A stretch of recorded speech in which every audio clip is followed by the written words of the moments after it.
ਸਮਾਜ ਸੇਵਾ ਦੇ ਅਨੇਕਾਂ ਪ੍ਰੋਜੈਕਟਾਂ ਵਿੱਚ ਅਹਿਮ ਭੂਮਿਕਾ ਨਿਭਾਉਣ ਵਾਲੀ ਸ਼ਖਸੀਅਤ ਨੂੰ ਇਸ ਸਾਲ ਦੇ ਕਿੰਗਸ ਬਰਥਡੇ ਆਨਰਸ ਵਿੱਚ medal of the order of Australia यानी कि OAM नाल सम्मानित किया गया है। अपने बारे में कुछ बताइए, किस तरह से इसकी शुरुआत हुई? 87 में जब मिलिट्री कू हुआ तो हम हमारे हस्बैंड हम दोनों बच्चे को लेके ऑस्ट्रेलिया माइग्रेट हुए। 2003 में हम सोच रहे थे कि हमारे इंडियन कम्युनिटी का तो कोई भी न्यूज़पेपर भी नहीं, कुछ भी नहीं, तो हमने एक अपना घर बेच के न्यूज़पेपर शुरू किया। 80s का जो ऑस्ट्रेलिया था और आज का जो ऑस्ट्रेलिया है, कितना डिफरेंस आप महसूस करती हैं? माहौल बहुत डिफरेंट था। यहाँ इंडियन लोग बहुत कम दिखते थे।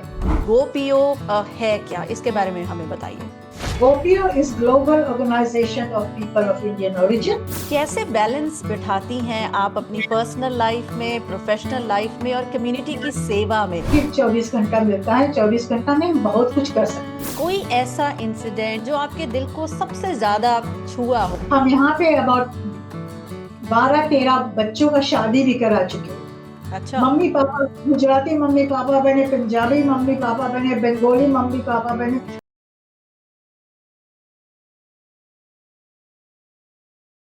ਸਤਿ ਸ਼੍ਰੀ ਅਕਾਲ ਜੀ, ਸਵਾਗਤ ਹੈ ਤੁਹਾਡਾ PTC ਆਸਟ੍ਰੇਲੀਆ ਨਿਊਜ਼ੀਲੈਂਡ ਦੇ ਖਾਸ ਪ੍ਰੋਗਰਾਮ ਸੁਹਾਣੀ ਵਿੱਚ ਤੇ ਮੈਂ ਹਾਂ ਜੋਤਿਕਾ। ਜ਼ਿੰਦਗੀ ਵਿੱਚ ਕੁਝ ਲੋਕ ਅਜਿਹੇ ਹੁੰਦੇ ਹਨ ਜੋ ਸਿਰਫ ਆਪਣੀ ਸਫਲਤਾ ਦੀ ਕਹਾਣੀ ਨਹੀਂ ਲਿਖਦੇ, ਸਗੋਂ ਪੂਰੇ ਸਮਾਜ ਲਈ ਪ੍ਰੇਰਣਾ ਬਣ ਜਾਂਦੇ ਹਨ। ਅੱਜ ਸੁਹਾਣੀ ਵਿੱਚ ਅਸੀਂ ਤੁਹਾਡੀ ਮੁਲਾਕਾਤ ਕਰਵਾਉਣ ਜਾ ਰਹੇ ਹਾਂ ਇੱਕ ਅਜਿਹੀ ਸ਼ਖਸੀਅਤ ਨਾਲ ਜਿਨ੍ਹਾਂ ਨੇ ਆਪਣੀ ਮਿਹਨਤ, ਸਮਰਪਣ ਅਤੇ ਸੇਵਾ ਭਾਵਨਾ ਰਾਹੀਂ ਭਾਰਤੀ ਆਸਟ੍ਰੇਲੀਆਈ ਭਾਈਚਾਰੇ ਵਿੱਚ ਇੱਕ ਵਿਲੱਖਣ ਪਛਾਣ ਬਣਾਈ ਹੈ। ਬ੍ਰਿਸਬੇਨ ਅਤੇ ਕੁਈਨਜ਼ਲੈਂਡ ਵਿੱਚ ਦਹਾਕਿਆਂ ਤੋਂ ਬਹੁ ਸੱਭਿਆਚਾਰਕ ਭਾਈਚਾਰੇ ਨੂੰ ਜੋੜਨ, ਭਾਰਤੀ ਸੱਭਿਆਚਾਰ ਨੂੰ ਨਵੀਂ ਪੀੜ੍ਹੀ ਤੱਕ ਪਹੁੰਚਾਉਣ ਅਤੇ ਸਮਾਜ ਸੇਵਾ ਦੇ ਅਨੇਕਾਂ ਪ੍ਰੋਜੈਕਟਾਂ ਵਿੱਚ ਅਹਿਮ ਭੂਮਿਕਾ ਨਿਭਾਉਣ ਵਾਲੀ ਸ਼ਖਸੀਅਤ ਨੂੰ ਇਸ ਸਾਲ ਦੇ ਕਿੰਗਸ ਬਰਥਡੇ ਆਨਰਸ ਵਿੱਚ medal of the order of Australia ਯਾਨੀ ਕਿ OAM ਨਾਲ ਸਨਮਾਨਿਤ ਕੀਤਾ ਗਿਆ ਹੈ। ਆਓ ਜਾਣਦੇ ਹਾਂ ਉਹਨਾਂ ਦੀ ਪ੍ਰੇਰਨਾਦਾਇਕ ਜੀਵਨ ਯਾਤਰਾ, ਸਮਾਜ ਸੇਵਾ ਦੇ ਅਨੁਭਵ, ਚੁਣੌਤੀਆਂ ਅਤੇ ਉਹ ਸੁਪਨੇ ਜੋ ਅੱਜ ਵੀ ਉਹਨਾਂ ਨੂੰ ਸਮਾਜ ਲਈ ਕੰਮ ਕਰਨ ਦੀ ਤਾਕਤ ਦਿੰਦੇ ਹਨ। ਕਈ ਲੋਕ ਆਪਣੇ ਲਈ ਜੀਵਨ ਜਿਉਂਦੇ ਹਨ, ਪਰ ਕੁਝ ਅਜਿਹੇ ਵੀ ਹੁੰਦੇ ਹਨ ਜੋ ਆਪਣੀ ਜ਼ਿੰਦਗੀ ਦਾ ਵੱਡਾ ਹਿੱਸਾ ਸਮਾਜ ਨੂੰ ਸਮਰਪਿਤ ਕਰ ਦਿੰਦੇ ਹਨ। ਅਜਿਹੀਆਂ ਹੀ ਸ਼ਖਸੀਅਤਾਂ ਵਿੱਚੋਂ ਇੱਕ ਹਨ ਊਸ਼ਾ ਕਿਰਨ ਚੰਦਰਾ, ਜਿਨ੍ਹਾਂ ਦਾ ਨਾਮ ਅੱਜ ਕੁਈਨਜ਼ਲੈਂਡ ਹੀ ਨਹੀਂ ਸਗੋਂ ਪੂਰੇ ਆਸਟ੍ਰੇਲੀਆ ਵਿੱਚ ਭਾਰਤੀ ਭਾਈਚਾਰੇ ਦੀ ਸੇਵਾ ਨਾਲ ਜੁੜਿਆ ਹੋਇਆ ਹੈ। ਭਾਰਤੀ ਸੱਭਿਆਚਾਰ, ਬਹੁ ਸੱਭਿਆਚਾਰਕ ਸਾਂਝ ਅਤੇ ਕਮਿਊਨਿਟੀ ਸੇਵਾ ਨੂੰ ਆਪਣਾ ਮਿਸ਼ਨ ਬਣਾਉਣ ਵਾਲੀ ਊਸ਼ਾ ਕਿਰਨ ਚੰਦਰਾ ਨੇ ਦਹਾਕਿਆਂ ਤੱਕ ਲੋਕਾਂ ਨੂੰ ਜੋੜਨ, ਨਵੀਆਂ ਪੀੜ੍ਹੀਆਂ ਨੂੰ ਆਪਣੀਆਂ ਜੜ੍ਹਾਂ ਨਾਲ ਜੋੜ ਕੇ ਰੱਖਣ ਅਤੇ ਵੱਖ-ਵੱਖ ਭਾਈਚਾਰਿਆਂ ਵਿਚਕਾਰ ਆਪਸੀ ਸਮਝ ਅਤੇ ਸਤਿਕਾਰ ਨੂੰ ਮਜ਼ਬੂਤ ਕਰਨ ਲਈ ਲਗਾਤਾਰ ਕੰਮ ਕੀਤਾ ਹੈ। ਇੰਡੀਆ ਡੇ ਵਰਗੇ ਵਿਸ਼ਾਲ ਸੱਭਿਆਚਾਰਕ ਸਮਾਗਮਾਂ ਤੋਂ ਲੈ ਕੇ ਚੈਰਿਟੀਜ਼ ਮੁਹਿੰਮਾਂ, ਕਮਿਊਨਿਟੀ ਮੇਲਿਆਂ ਅਤੇ ਸਮਾਜਿਕ ਪਹਿਲਕਦਮੀਆਂ ਤੱਕ ਉਹਨਾਂ ਦੀ ਅਗਵਾਈ ਨੇ ਅਣਗਿਣਤ ਲੋਕਾਂ ਨੂੰ ਇੱਕ ਮੰਚ ਤੇ ਇਕੱਠਾ ਕੀਤਾ ਹੈ। Global organisation of people of Indian origin ਯਾਨੀ GoPO ਕੁਈਨਜ਼ਲੈਂਡ ਦੀ ਸੰਸਥਾਪਕ ਮੈਂਬਰ ਅਤੇ ਸਾਬਕਾ ਪ੍ਰਧਾਨ ਵਜੋਂ ਵੀ ਉਹਨਾਂ ਨੇ ਭਾਰਤੀ ਮੂਲ ਦੇ ਲੋਕਾਂ ਦੀ ਆਵਾਜ਼ ਨੂੰ ਮਜ਼ਬੂਤੀ ਨਾਲ ਉਭਾਰਿਆ। ਸਿਰਫ ਕਮਿਊਨਿਟੀ ਸੇਵਾ ਹੀ ਨਹੀਂ ਬਲਕਿ ਕਾਰੋਬਾਰ, ਮੀਡੀਆ ਅਤੇ ਸਮਾਜਿਕ ਵਿਕਾਸ ਦੇ ਖੇਤਰਾਂ ਵਿੱਚ ਵੀ ਉਹਨਾਂ ਦਾ ਯੋਗਦਾਨ ਬੇਮਿਸਾਲ ਰਿਹਾ। ਸਕੂਲਾਂ, ਖੇਡ ਕਲੱਬਾਂ, ਧਾਰਮਿਕ ਅਤੇ ਸੱਭਿਆਚਾਰਕ ਸੰਸਥਾਵਾਂ ਨੂੰ ਦਿੱਤਾ ਗਿਆ ਉਹਨਾਂ ਦਾ ਸਹਿਯੋਗ ਸਮਾਜ ਪ੍ਰਤੀ ਉਹਨਾਂ ਦੀ ਵਚਨਬੱਧਤਾ ਨੂੰ ਦਰਸਾਉਂਦਾ ਹੈ। ਉਹਨਾਂ ਦੀ ਇਸ ਅਥਕ ਸੇਵਾ ਨੂੰ ਮਾਨਤਾ ਦਿੰਦਿਆਂ ਆਸਟ੍ਰੇਲੀਆ ਸਰਕਾਰ ਨੇ ਉਹਨਾਂ ਨੂੰ 2026 ਦੇ ਕਿੰਗਸ ਬਰਥਡੇ ਆਨਰਸ ਵਿੱਚ medal of the order of Australia ਯਾਨੀ OAM ਨਾਲ ਸਨਮਾਨਿਤ ਕੀਤਾ ਹੈ। ਇਹ ਸਨਮਾਨ ਸਿਰਫ ਉਹਨਾਂ ਦੀ ਨਿੱਜੀ ਪ੍ਰਾਪਤੀ ਨਹੀਂ ਸਗੋਂ ਪੂਰੇ ਭਾਰਤੀ ਆਸਟ੍ਰੇਲੀਆਈ ਭਾਈਚਾਰੇ ਲਈ ਮਾਣ ਅਤੇ ਖੁਸ਼ੀ ਦਾ ਪਲ ਹੈ। ਅੱਜ ਸੁਹਾਣੀ ਵਿੱਚ ਅਸੀਂ ਜਾਣਾਂਗੇ ਉਹਨਾਂ ਦੀ ਜ਼ਿੰਦਗੀ ਅਤੇ ਉਸ ਸਫ਼ਰ ਬਾਰੇ ਜਿਸ ਵਿੱਚ ਸੇਵਾ ਹੈ, ਸਮਰਪਣ ਹੈ, ਸੰਘਰਸ਼ ਹੈ ਅਤੇ ਇੱਕ ਅਜਿਹਾ ਸੁਪਨਾ ਹੈ ਜੋ ਸਮਾਜ ਨੂੰ ਹੋਰ ਮਜ਼ਬੂਤ ਅਤੇ ਇਕਜੁੱਟ ਬਣਾਉਣ ਲਈ ਅੱਜ ਵੀ ਜਾਰੀ ਹੈ। ਸੋ ਇੰਡੀਆ ਡੇ ਵਰਗੇ ਵੱਡੇ ਸਮਾਗਮਾਂ ਤੋਂ ਲੈ ਕੇ ਕਮਿਊਨਿਟੀ ਅਤੇ ਸੱਭਿਆਚਾਰ ਪ੍ਰੋਗਰਾਮਾਂ ਤੱਕ ਇਹਨਾਂ ਦੀ ਯਾਤਰਾ ਸੇਵਾ, ਲੀਡਰਸ਼ਿਪ ਅਤੇ ਸਮਾਜ ਨੂੰ ਇਕੱਠਾ ਲੈ ਕੇ ਚੱਲਣ ਦੀ ਮਿਸਾਲ ਹੈ। ਊਸ਼ਾ ਚੰਦਰਾ ਕਿਰਨ OAM ਜੀ ਨਾਲ ਗੱਲਬਾਤ ਸ਼ੁਰੂਆਤ ਕਰਦੇ हैं ਤੇ ਇੱਥੋਂ ਅੱਗੇ ਗੱਲਬਾਤ ਅਸੀਂ हिंदी ਵਿੱਚ ਕਰਾਂगे। ਊਸ਼ਾ जी नमस्कार, स्वागत है आपका PTC ऑस्ट्रेलिया न्यूजीलैंड के प्रोग्राम सुहानी में। बहुत बहुत शुक्रिया हमारे साथ जुड़ने के लिए। नमस्कार Jyotika, thank you so much मेरे को यहाँ पे आमंत्रित करने के लिए। PTC TV ऑस्ट्रेलिया न्यूजीलैंड और Suhani channel, thank you. Right. Usha ji, सबसे पहले तो किंग्स बर्थडे ऑनर्स में ओएएम यानी medal of the order of Australia मिलने पे ढेर सारी बधाई आपको। Big congratulations to you. सबसे पहले तो जब आपको ये खबर मिली कि ये सम्मान आपको मिलने वाला है, आपकी फर्स्ट रिएक्शन क्या थी पहली प्रतिक्रिया? मैं तो बहुत खुश थी। मेरे हस्बैंड मेरे से दुगना खुश थे। उसको ओके। 2021 में ऑर्डर ऑफ ऑस्ट्रेलिया मेडल मिला था। तो हमें बहुत बहुत खुशी हुई, बच्चों को भी, सारे जनता जो मेरे फ्रेंड्स है, जितना भी लोग कम्युनिटी में है, वो सब बोल रहे थे आपको तो 10 साल पहले मिलना चाहिए था। बट सभी लोग बहुत बहुत खुश है। एंड मैं धन्यवाद करती हूँ अपने माता पिता को, भगवान जी को। उसके उसके ही कृपा से सभी कुछ होता है। And the community is well, सभी राइट। के सहयोग से ऐसा कुछ प्राप्त होता है। अकेला एक बंदा तो कुछ भी नहीं कर सकता। आप कई दशकों से भारतीय भारतीय और ऑस्ट्रेलियाई समुदाय की सेवा कर रही हैं, कम्युनिटी के साथ जुड़ी हुई हैं। अपने बारे में कुछ बताइए, किस तरह से इसकी शुरुआत हुई और अपनी जड़ों के बारे में हमें कुछ बताइए। कहाँ से आना हुआ, जब ऑस्ट्रेलिया आई पहली बार, कैसी थी वो लाइफ, उसके बारे में हमें बताइए। जी, मैं बोर्न हुई थी फिजी में। मेरा जन्म भूमि है फिजी आइलैंड्स। मैं वहां पे बोर्न हुई थी। फिर मैं जब 16.5 ईयर्स की थी, 16 साल के, उस समय मुझे स्टडी करना आना था ऑस्ट्रेलिया। मेरे पापा जी ने कहा कि नहीं, तुम्हें इंडिया ही भेजेंगे, वहां पे आप जाके अपना कुछ सभ्यता संस्कार भी सीख के आना। तो मैं हम्म। पंजाब यूनिवर्सिटी में गई, वहां पे अपना bachelor of arts degree complete की। फिर उसके हम्म। बाद मैं फिजी वापस आ गई। हम्म। एंड वहां पे शादी मेरी 77 में मेरी शादी हुई। 76 में मैं हाई स्कूल टीचिंग शुरू कर दी। फिर उसके बाद 87 में जब मिलिट्री कू हुआ, तो हमारे हस्बैंड, हम दोनों बच्चे को लेके ऑस्ट्रेलिया माइग्रेट हो गए। मेरे हस्बैंड के सभी फैमिली राजस्थान से बिलोंग करते हैं। बट फिर हम यहाँ पे आए जब 87 में, तो थोड़ा दिक्कत का सामना करना पड़ा, बिकॉज डिग्री हमारे दोनों का इंडिया का था। तो उस समय ऑस्ट्रेलियंस रिकॉग्नाइज नहीं करते थे इंडियन डिग्रीज। तो हमने सोचा चलो हम कुछ भी करेंगे। मेरे हस्बैंड का बहुत बड़ा बिजनेस भी था वहां पे। तो हमने कहा तो बिजनेस तो हम शुरू नहीं कर सकते, अभी मिलिट्री को के बाद ही हम आए हैं, और 10,000 पैसा लेके खाली आए हैं, तो 4 लोग घर से। तो मेहनत बहुत करना पड़ा यहाँ।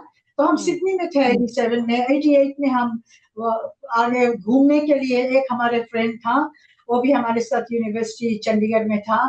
तो उसने कहा आके देखो यहाँ बहुत अच्छा है। तो हम जब आए यहाँ पे तो हमें बहुत ही अच्छा लगा। एंड देन वहां पे हमने किया कि चलो हम यहाँ पे घर खरीद लेते हैं। तो जब घर खरीदे हम, तो उस समय भी काफी 18% इंटरेस्ट था। अभी लोग बहुत घबरा रहे कि हाँ 6% 5% इंटरेस्ट पे बहुत है। 18% इंटरेस्ट पे हमने घर खरीदा। फिर उसके बाद जो हमें जो सर्विस मिला यहाँ के लोग से, रियल एस्टेट में बहुत अच्छा सर्विस नहीं था।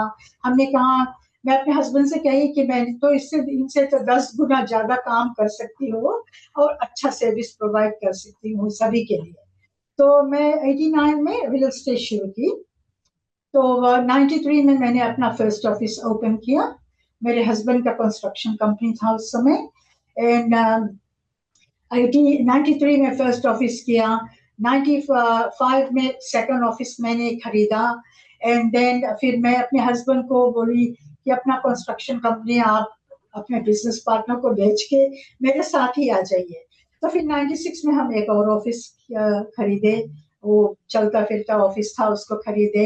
एंड देन 99 में अपना ऑपोजिशन हमारे ऑफिस के ऑपोजिट में था, उसको मैंने बाय किया।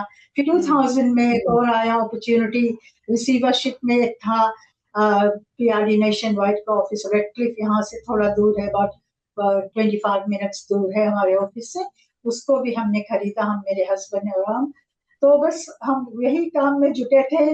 फिर 2003 में हम सोच रहे थे कि हमारे इंडियन कम्युनिटी का तो कोई भी न्यूज़पेपर भी नहीं, कुछ भी नहीं है।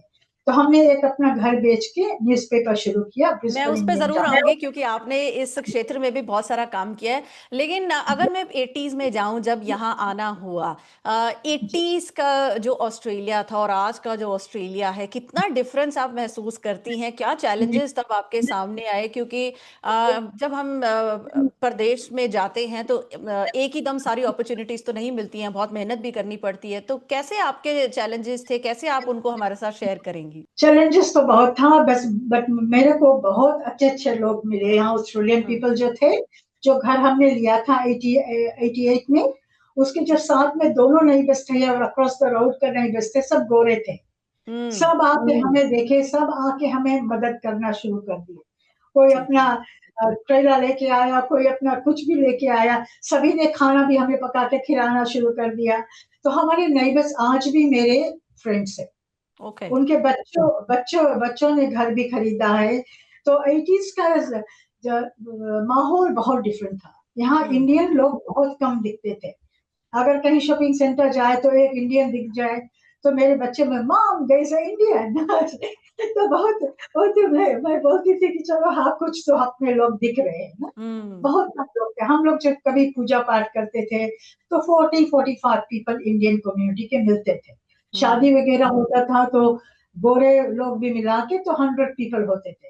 हम्म। आज तो देखो हमारे इंडियंस ज्यादा हो गए, बहुत ज्यादा हो गए यहाँ भी। मेरे ख्याल में तो सिडनी और मेलबर्न में तो बहुत ज्यादा है, बट यहाँ पे भी बहुत इंडियंस हो गए हैं। एंड देन 91 में हमने सोचा कि हमारी एक आंटी जी थी, वो बोलती हमारे पास कोई मंदिर नहीं है बेटा, कुछ देखो इसके लिए। हम्म। तो हमने हमारे फ्रेंड्स थे वो यहाँ बहुत दिनों से थे, तो उन्होंने उसकी माता जी के कृपा से और उनके फैमिली के कृपा से हमने एक चर्च खरीदा। चर्च को उसको हमने मंदिर में टर्न किया। अब ओके। गायत्री मंदिर जो है बुलगल में, वो हम 91 में ले चुके थे। तो हम्म। 91 से हमने सोचा कि हम तो घर पे भी पूजा करते हैं एवरी ट्यूसडे भी।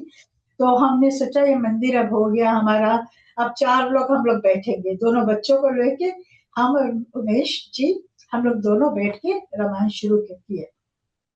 तो वहां से काफी लोग जुड़ने लगे। कभी हम्म। कभी अपने बच्चों को लेके सभी को अपने अपने बच्चों को अपना सिखाना था कि हमारा देश का क्या है, हमारा रिलीजन क्या है। तो छोटे मोटे तौर पे हमने शुरू किया। फिर बस ऐसे ऐसे हम काम करते गए। हम बच्चे हमारे दोनों प्राइमरी स्कूल में थे, उस स्कूल के से हम जुड़ चुके थे, बोंडल स्टेट स्कूल। फिर मेरा बेटा नज्जी कॉलेज गया, वहां से जुड़े थे। तो हम हम्म। अभी तक भी उनका वो करते हैं हम्म। कि जो भी उनका फंड रेजिंग हो, जो जो भी जरूरत हो उनको, हम कुछ ना कुछ अपने तरफ से देते रहे। तो बस ऐसे ही सेवा करते करते मंदिर का हो गया। फिर 2002 में मंदिर का हमने 2 एकड़ जमीन था, और किसी और एजेंट के साथ था। तो मैंने मंदिर वालों को बोला कि हमें अब तो बड़ा जगह चाहिए। तो हमें ये मंदिर का है एक 310,000 में मिल रहा है 2 एकड़। अब वो 3 मिलियन का हो गया। तो हम्म। ऐसे हमने शुरू करा।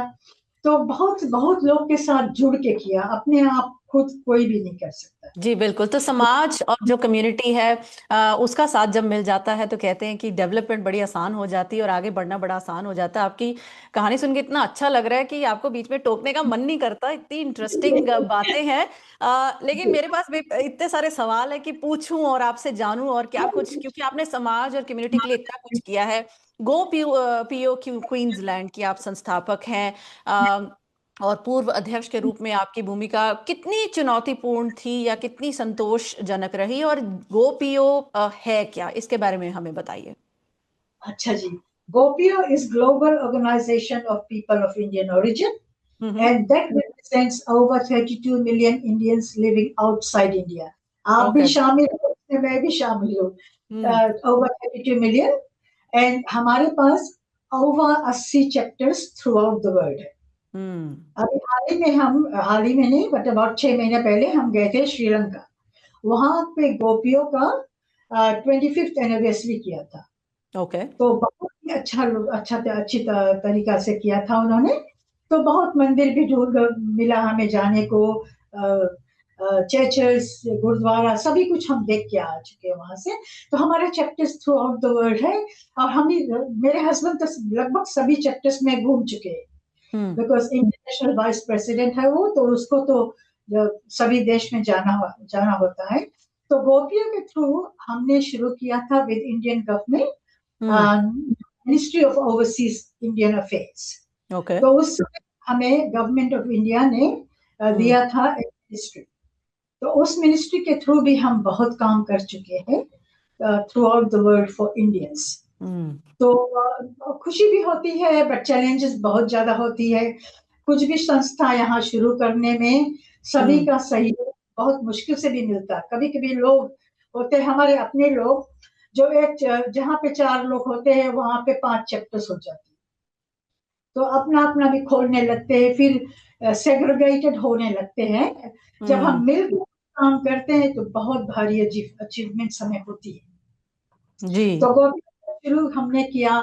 मेरे हस्बैंड ने बहुत चैप्टर्स मेलबर्न में, सिडनी में, Canberra, New Zealand, Gold Coast, Cairns, आप बताइए जहाँ पे भी gold I mean Pacific area में है, सभी ने उसने चैप्टर्स को इनोग्रेट किया।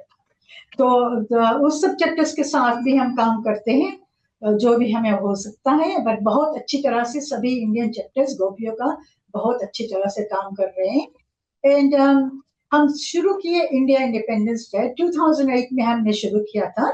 तो हम्म। आई एम मेंबर इस वक्त, तो हमने शुरू किया। पहला जो डिनर था, जगदीश टाटला इंडिया से आए थे, वो हमारा मिनिस्टर थे, तो उसका डिनर था ऑर्गेनाइज करने को। तो मेरे को 24 आवर्स मिला कि आप अब डिनर ऑर्गेनाइज करो 25 लोग के साथ, जो की पीपल है यहाँ का, उनके साथ मिलके। तो मैंने ऑर्गेनाइज किया सितार इंडियन रेस्टोरेंट में। तो जगदीश टाटला जी आए, तो उन्होंने सब बताया इंडियन गवर्नमेंट क्या कर सकता है गोपियों के, और इंडियंस के लिए क्या कर सकती है। तो उसी तरह में उस समय हमने शुरुआत किया। फिर 2008 में उमेश गया न्यूयॉर्क, तो वहां पे बहुत बड़ा इंडिया इंडिया फेयर हुआ। तो उनका जो था उसको बहुत ही वॉज वेरी हैप्पी कि चलो हम भी ब्रिस्बेन में कुछ करेंगे। तो हम्म। 2011 में हमने इंडिया इंडिपेंडेंस डे शुरू किया। We right. राइट। आप बात कर रही हैं गोपियों की, इंडिया डे की, फिर आपने आपने अपनी जो शुरुआती कहानी बताई, किस तरह से एक छोटी सी शुरुआत की कि आपने परिवार के साथ मिलके जब एक छोटी सी मंदिर की शुरुआत की, लेकिन साथ ही फिर समाज जुड़ता गया और वो कारवां आगे बढ़ता रहा। मल्टी कल्चर सोसाइटी में कम्युनिटीज को एक साथ जोड़ने के लिए जो वैल्यूज होती हैं वो कितनी ज्यादा जरूरी होती हैं, और ये वैल्यूज हम आने वाली पीढ़ी तक आगे पहुंचाएं, क्यों जरूरी इसे माना जाता है? क्या कहना चाहेंगी आप इसके बारे में? जी, बहुत बहुत जरूरी है। मल्टीकल्चरल कम्युनिटी में हम रह रहे हैं, और सभी का सहायता की बहुत बहुत जरूरत होती है। तो सभी लोग मिल के ये सब कर रहे हैं, और हम आगे आगे आने वाली पीढ़ी को भी दिखा सके, उनको सिखा सके कि हमारा इंडियन वैल्यूज क्या है, वो क्या हम्म। कर सकते हैं, हमारा इंडियन कम्युनिटी कैसे आगे बढ़ सकता है। The values of religion, self service, वो सब हमें बच्चों के सिखाने में बहुत जरूरी है। अपना लैंग्वेज रखना, अपना धर्म का क्षेत्र में काम करने के लिए, हम अपने नहीं करेंगे तो बच्चों को क्या सिखाएंगे। तो हम्म। इसीलिए हम खुद करेंगे तो बच्चे देख के भी सीख सकते हैं। तो इसीलिए हमने शुरू किया कि अभी तो हमारे बहुत संस्था हो गए हैं ब्रिस्बेन में, कि जहाँ जाइए हमारे पास अब 10-15 मंदिर हो गए हैं। बहुत हम्म। अच्छा, बहुत खुशी होती है। हम जी। सभी मोस्ट मंदिर के लाइफ मेंबर्स हम और उमेश बन चुके हैं। सभी हम्म। जगह हम सहायता करते हैं, जो भी हो सकता छोटा मोटा हम कर सकते हैं वो करते हैं।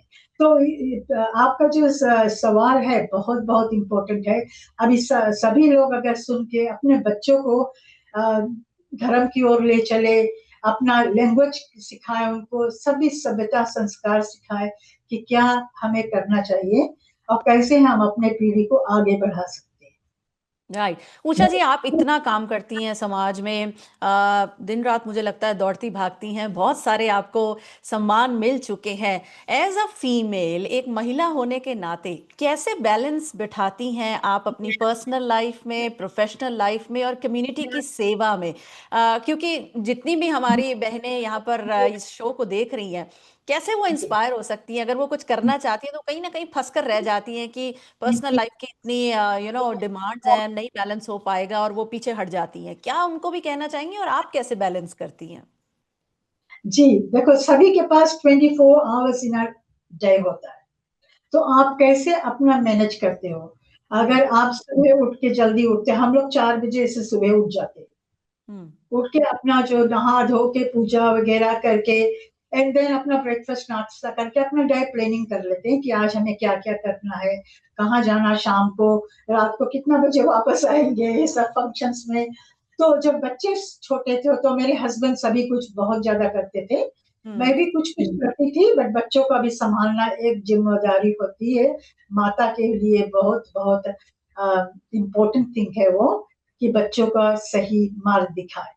तो मेरे बच्चे बहुत छोटे थे, 5 साल के था और 7 साल का संजय था।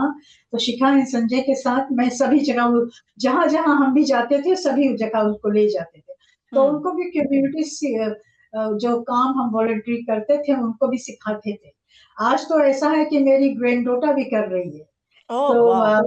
या तो बस बच्चों के साथ छोटे मोटे जो डांस स्कूल चलता था यहाँ, इंडियन एक ही था उस समय, उसमें भी बच्चों को म्यूजिक में भी ले जाती थी, ट्रेनिंग पियानो लेसन शिखा को ले जाती थी। संजय को जितना स्पोर्ट्स खेलना था, प्राइमरी स्कूल नजी स्कूल सब जगह में लेके जाती थी, सभी जगह सपोर्ट करती थी। मेरे हस्बैंड भी करते थे, बट वो ज्यादा कम्युनिटी के वर्क उस समय करते थे, मैं बच्चों के साथ करती थी, स्कूल में कुछ भी होता था। तो ये सब करते करते बस यही है कि सभी को अपना अपना प्लानिंग करना चाहिए, diary hmm. Planning, planning is very important. Hmm. आप अपना माइंड में डायरी प्लान कीजिए या पेपर वर्क में कीजिए, या तो आईपैड पे या फोन पे, कुछ भी अपना डायरी प्लानिंग करना बहुत बहुत जरूरी है। एंड सभी को जो मैं बोल रही कि 24 घंटा मिलता है, 24 घंटा में हम बहुत कुछ कर सकते हैं, राइट। तो अगर उषा जी प्लानिंग आपने करेंगे।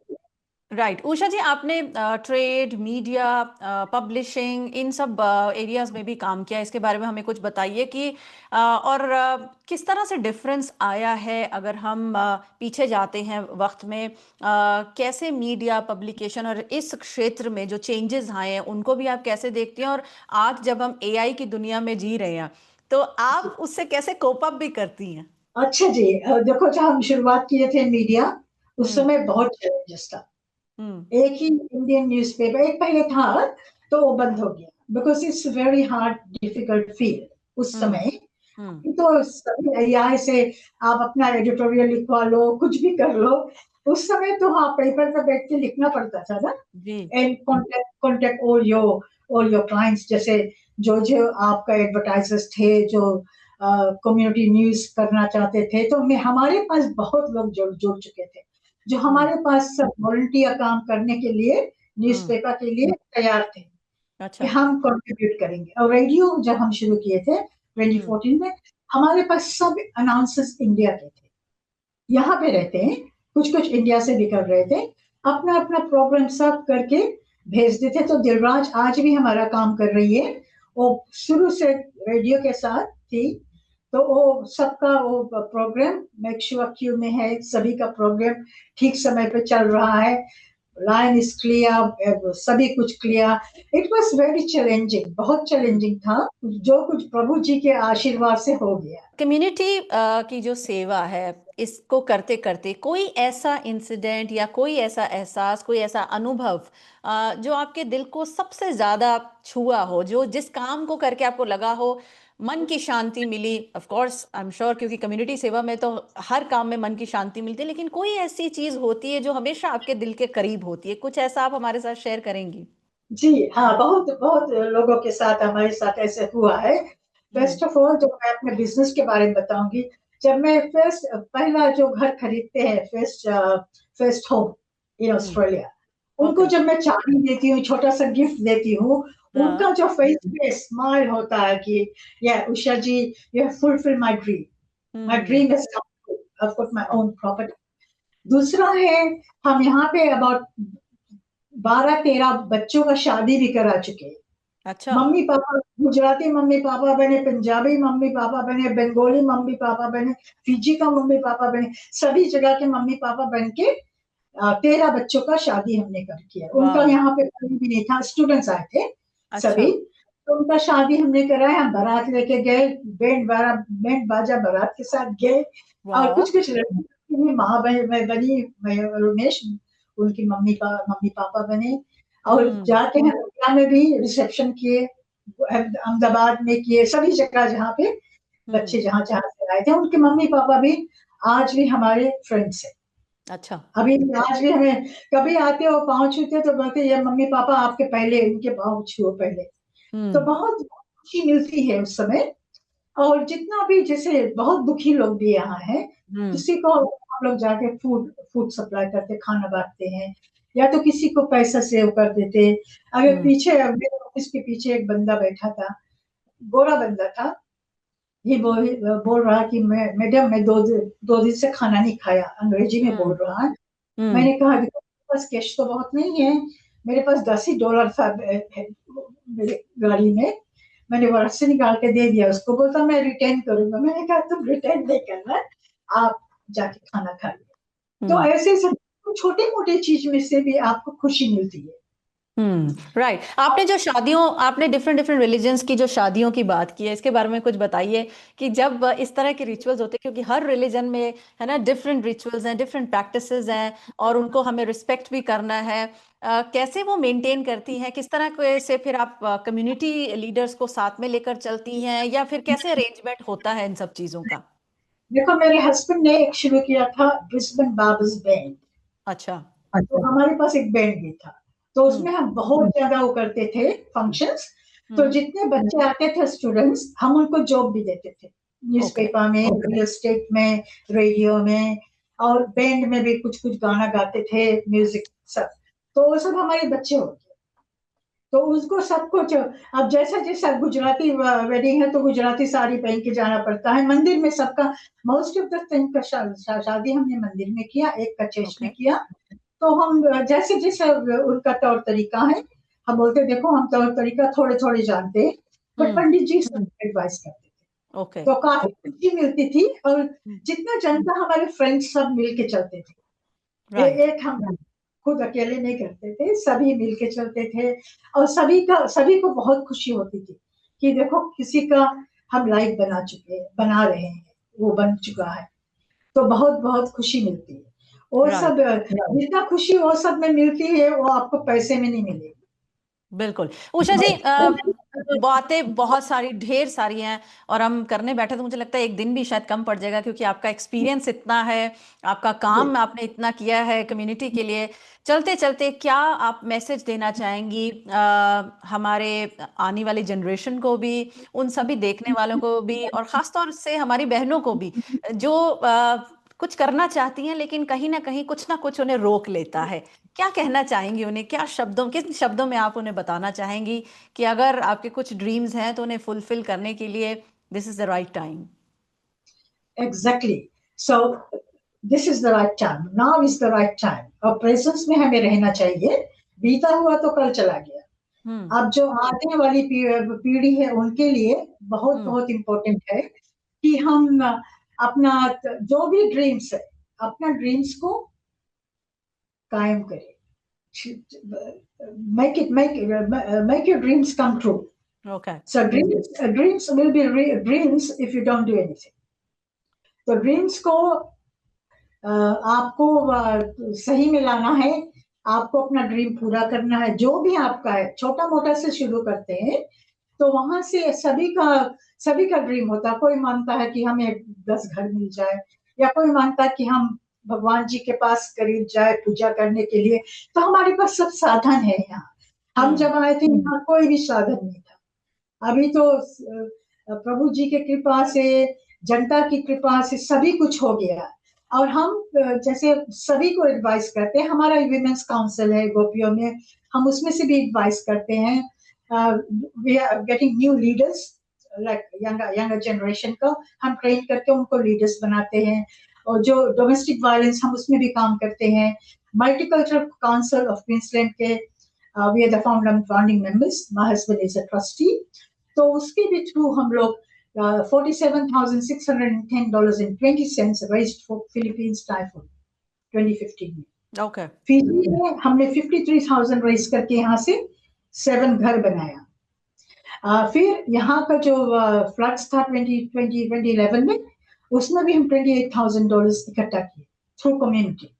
एंड देन सिटी हॉल का रेस्टोरेशन 26,000 उसमें। अभी हम छोटा मोटा तो बहुत कर रहे हैं, 5,000 10,000 यहाँ वहाँ सब कुछ। सभी स्कूल्स में हम डोनेट करते हैं, जो जिसको भी चाहिए। All organisations. अभी एक बंदा बोल रहा था, गोरा बंदा है, क्वींसलैंड डे में अनाउंस कर रहा था कि Usha Chandra has been supporting us for the last 15 years since we started Bengal district community. तो वहाँ पे दिवाली होता है, सिटीजनशिप सेरेमनी होती है, क्वींसलैंड डे होता है, हम सब स्पॉन्सर करते हैं। 500 10,000 जो भी हमारे नसीब में है हम उनको देते हैं।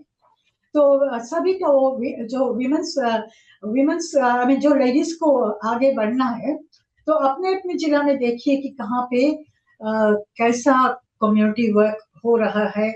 आप जाके एज अ वॉलंटियर उसमें जुड़ जाइए। वॉलंटियर आप जुड़ेंगे तो आपको थोड़ा सा उसमें मिलेगा गाइडेंस। तो उस गाइडेंस से आप बहुत आगे बढ़ सकते हैं। राइट। अभी देखो, जैसे अभी मैं एक मूवी देखने गई थी, वो मूवी बना हुआ है on African and migrant ladies. Okay. उसका नाम है रोजमेरीज वे। अफ्रीकन लेडी बनाई है, बहुत अच्छा है। उसमें दिख रहा है, उसमें एक इंडियन लेडी थी और सभी सब देश के हैं, बट वही है, वो लोग सब इकट्ठा होके देख रहे हैं कि कैसे हम सीख सके कि हम और अपने कम्युनिटी के लिए क्या करें। बट इट्स वेरी इम्पोर्टेंट कि उसमें जुड़ के आप साथ में कुछ ना कुछ आप जरूर हासिल करोगे और your dream will come true one day. Right. बहुत ही महत्वपूर्ण बातें आपने की हैं और बहुत ही मुझे लगता है कि गोल्डन वर्ड्स में इनको एक्सप्लेन किया है। बहुत बहुत शुक्रिया। आपने अपना वक्त हमारे साथ बांटा, आपने अपनी लाइफ हमारे साथ बांटी और बहुत ही इंस्पिरेशनल वे में आपने हमारे दर्शकों को अपनी कहानी बताई है और बहुत कुछ सीखने को आपसे मिलता है। उम्मीद करते हैं कि आप इसी तरह से कम्युनिटी की सेवा करते रहिए और ढेर सारे इसी तरह से जो सम्मान है आपको ऑलरेडी मिल रहे हैं और भी मिलते रहें। बहुत बहुत शुक्रिया सुहानी में आज आने के लिए और हमारे साथ बातचीत करने के लिए। धन्यवाद मेरे को आपके PTC TV Australia New Zealand Suhani and Jyotika, आपको अनेकों धन्यवाद। Blessings from me. और कभी भी आप चाहिए हमें इंटरव्यू कीजिए। विद इंडिया डे फेयर हमारी हो रही है, आपको चाहिए तो हमारे ऑफिस हमारे टीम से और लोग भी जुड़ सकते हैं। Thank you so much. धन्यवाद and have a blessed day। ਤੇ ਅੱਜ ਦੇ ਸੁਹਾਨੀ ਵਿੱਚ ਬਸ ਇੰਨਾ ਹੀ। ਤੁਸੀਂ ਇਸੇ ਤਰ੍ਹਾਂ ਸਾਡੇ ਨਾਲ ਜੁੜੇ ਰਹੋ ਤੇ ਵੇਖਦੇ ਰਹੋ ਪੀਟੀਸੀ ਆਸਟ੍ਰੇਲੀਆ ਨਿਊਜ਼ੀਲੈਂਡ। ਸਤਿ ਸ਼੍ਰੀ ਅਕਾਲ।